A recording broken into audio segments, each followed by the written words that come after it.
वीरपुर मां थेलो वेठो जरवारवासी प्रेमी जोड़ो दरपतरी वारी जिंदगी गुजारण ते मजबूर थी वियो।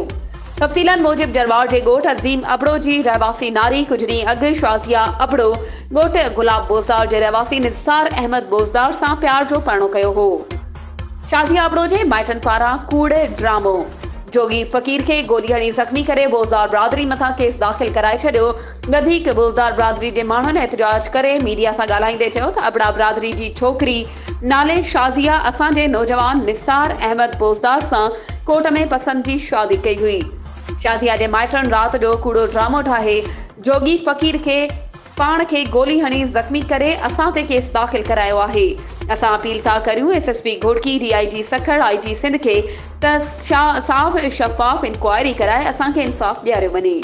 वधीक ख़बरुनि ऐं अपडेट्स जे लाइ असांजे चैनल खे सब्सक्राइब कयो ऐं हा बेल आइकन खे प्रेस करणु न विसारिजो त जीअं असांजी हर नई अचण वारी वीडियो तव्हां ताईं पहुची सघे।